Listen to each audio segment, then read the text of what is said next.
So Michael Kopech's time does appear to be running short with the Chicago White Sox. Of course, he was traded to the White Sox in that famous Chris Sale deal all the way back in December of 2016, where the White Sox got Yoan Moncada, who has not performed expectations, and Michael Kopech, who has also not performed expectations.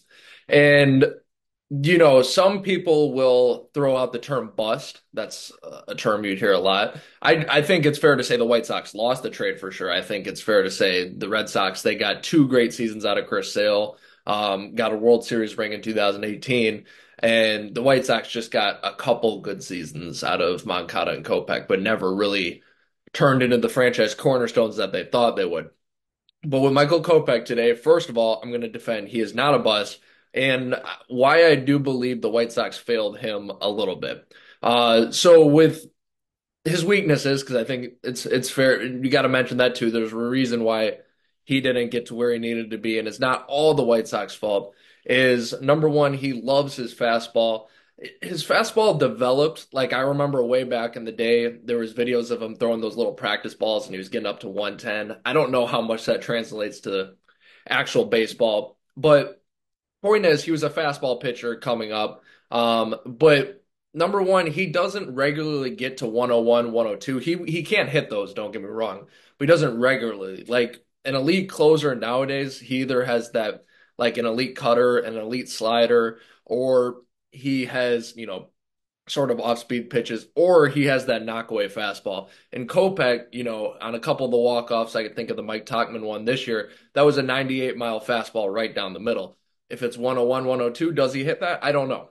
I don't know, but that's something to consider. And also late in the count, it seems I don't want to say he gives up because it seemed like a lot of the White Sox gave up last year, especially in terms of pitching. It seems like C started to take it a little easy last year. It seemed like Kopech as a starter started to take it a little easy last year. But this year, as a closer, I've even seen that a little bit too. He just relies on the fastball and pounds the fastball.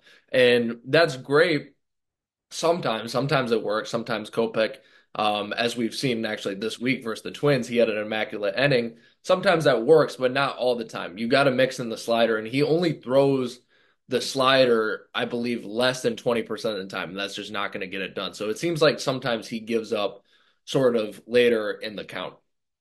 And but here's why I don't think he's a bust. I think when you talk about bust, like a prospect who just doesn't have the talent. Like a quarterback in the NFL busts usually a lot who just comes up and they just don't have it. They just weren't they were way hyped up more than they should have been. Maybe they had one really good college season, but that doesn't necessarily translate to the pros.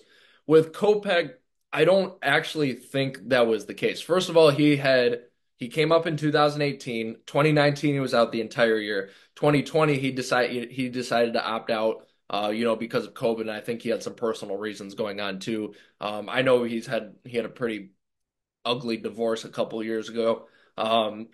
So he had all that going on. Well, meanwhile, Dylan Cease, who I mentioned earlier, on the other hand, when he still was on the White Sox, was using that time to develop. Cease came up in 2019. 2020, he had a rough year. 2021, he was figuring out. Cease had all that time to develop, and he turned into a better pitcher. Kopech didn't even have that time to develop, which is why I think his 2021 season is underappreciated, where he was mainly pitching out of the bullpen. He had like a 3 something ERA. He was the sole reason in game three versus the Houston Astros when the White Sox were, and that, of course, that famous blackout game, which I was at, by the way. Uh, he was the sole reason we had a game four. I believe, yeah, the offense turned it on, don't get me wrong, but Dylan Cease was in trouble. We were down 5-1 early, and Kopech came in as a long reliever and sort of righted the ship. So, and that's what I thought he should have been used as. I thought the reason why I believe the White Sox failed him is because I believe when you look at a fastball like he has, yeah, you see some starters who can jack it up that fast. Don't get me wrong, Garrett Cole, a bunch of other starters, right? But I always thought his specialty in the slider again, which I think is a good pitch for him, but he just doesn't use it. I thought his specialty was out of the pen. Now we've seen obviously this year as a closer, being a closer is a whole different animal. It's not that people say if you're a reliever, you could just be a closer, right? No, it's a lot mental. The game's the loudest as it is, especially if you're on the road when you're a closer.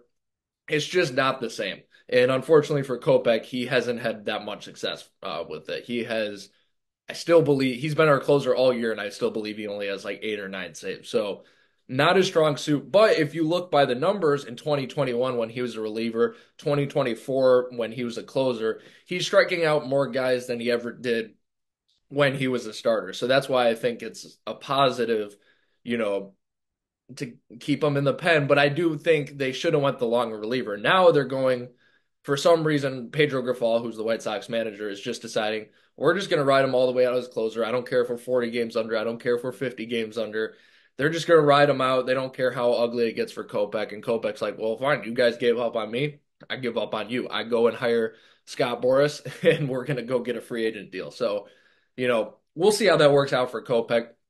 He's very talented, so he may get money on that. But during this, based on the stats, especially the last 2 years, it's not going to happen. But again, I think he could have been a bullpen piece.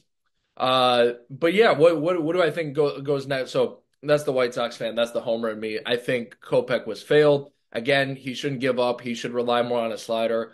Uh, but I think there's a place for him. But what comes next for him? I think what will come next is he's not going to go to so if he goes to the Marlins, I say the Marlins and Red Sox take the most White Sox players, right? If he goes to a Marlins or a Rockies, and I'm not knocking them, I want young players to go to those teams so they get better. But if Kopech goes there, he's going to be used wrong there as well because they're going to over depend on him, and he will be out of the league in 3 years. So what he needs to do is, I hope Boris is telling them is, listen, you can get a decent salary. You're not getting a lengthy contract because you just haven't earned it yet. Go play for the Dodgers for a year. Go play for the Yankees for a year. And then you could get paid when maybe you get used right. So that's where I think his strength is. I think it's long reliever. I don't think any of those good teams would get him for a closer. But if he plays his cards right, I think you will see more of Michael Kopech, at least for the next 5, 10 years.